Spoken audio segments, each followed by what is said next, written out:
Spinning around the core, they can be in an up position or a down position, and that is what spin is. Now, if you go down underneath that, you see I have these two graphics that look like beans. Those are called tubulin. Tubulin are these small proteins that when they come together, they make microtubules.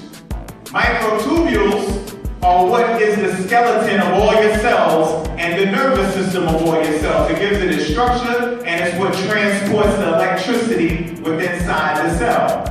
When you break down the microtubule into tubulin, each tubulin has either a 1 state, like in binary code, or a 0 state in binary code. But then you also have the in-between state of 1 and 0 at the same time.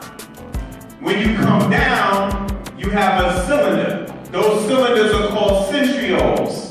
Centrioles are inside your cell. That is what's responsible for your cell replication. In order for your cells to multiply, let me give you an example. If you got a piece of paper you need to copy and you put it in a copy machine, you need an exact replica to come out every single time. If it don't, you got a problem. If there's too much ink, if it's not dark enough, if the contrast is off, you're not going to copy it right. So you got to make sure all the levels are together so the copy is consistent. The centrioles are responsible for doing that, and they're responsible for providing your body with all the microtubules. Your centrioles also have a positive state or 1 state, a negative state or a 0 state, and a superposition state. All right, let it play.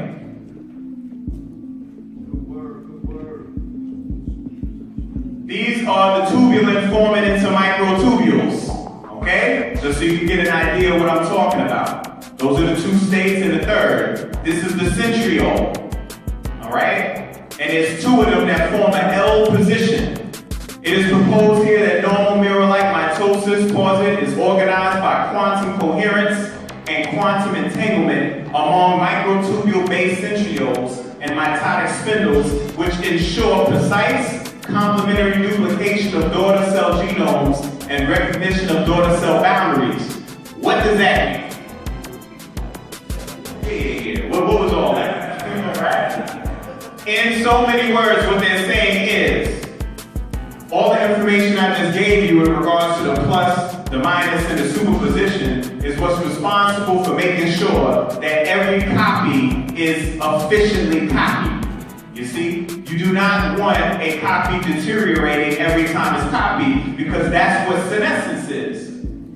Senescence is the word for aging. That's how we age. We age because every time our cells duplicate, the duplicated cell is not as powerful as the cell it was duplicated from, just because we're not providing our body with the foods that are genetically consistent. But the centrioles have all the machinery necessary to ensure it happens. You're just not giving it the energy it needs to do it. Okay? Let's keep going. I just want to show y'all, look at that geometry. Huh? Come on, man. This is in every cell in your body. That's them right there in an L formation. Those are your chromosomes. All right, so 2-bit classical computer, right? 0s and 1s.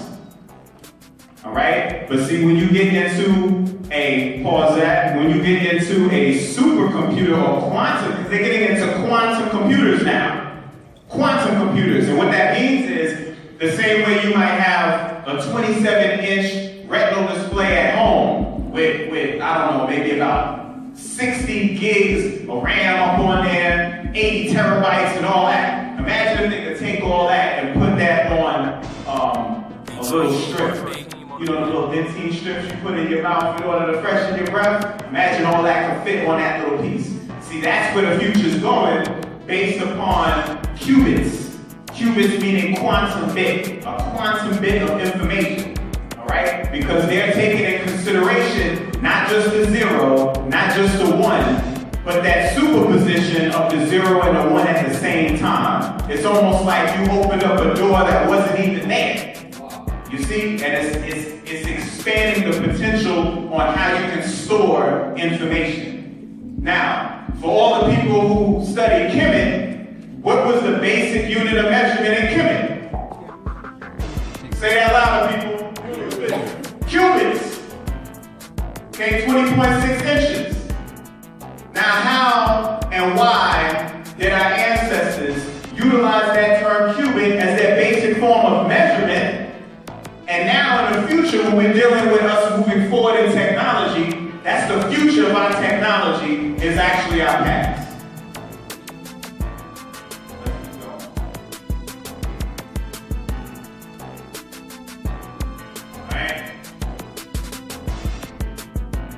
Entangled. All right, so this is just an animation showing you what I mean. All right, that's the up formation, as I said, the 0 pointing down would be the 1. All right, 0 plus 1 is the entanglement, and then that ends up affecting and creating a whole other element, and that's the entanglement right there. All right.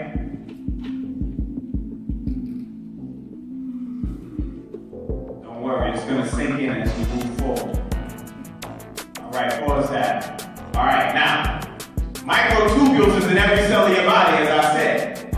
It is what creates the structure in each one of your cells. Oh, bring that back for me. It's what creates the structure of every one of your cells, and it's what creates the communication system within each one of your cells. All right? The centrioles is responsible for creating the microtubule. However, there's something called singularity that the Caucasian always talks about. And what singularity is, it's supposed to be the state where computers catch up to our brain. Okay, they're trying to get the computer to the point it can process as quick as we can process in our mind. They just don't get an understanding of how powerful the black man's mind really is. So what they did is they did a mathematical equation to find out how much we process bits of information per second, but see, they forgot a certain point. I'm going to read this to you. Considering 10 to the 11 neurons, okay, we all know exponents, right? 10 to the 11th power, 10 times 10 times 10 times, right? Considering 10 to the 11 neurons in the brain with 104 synapses each, switching at a rate of 103 hertz yields a computational power of 10 to the 18 operations per second on average. The currently accepted scientific model suggests that cognition and higher brain function arises from this computational complexity. Yet, this computational compatibility arises from, is dwarfed by the operational compatibilities of the brain if neuronal microtubules are actively involved. Meaning, they're governing their equation and their numbers simply based on the neurons that's in your brain, but they don't take into consideration the microtubules that make up the neurons in your brain, which each microtubule inside your neuron is made up of alpha and beta tubulin, which each one of those represent its own bit of information. Okay, so if you only have, let's say, 50 neurons, and they use that as a basis of their calculation, but we find out each neuron has 1,000 microtubules, and each microtubule has 1,000 tubulin, then you got to start off with a different number, all right? So,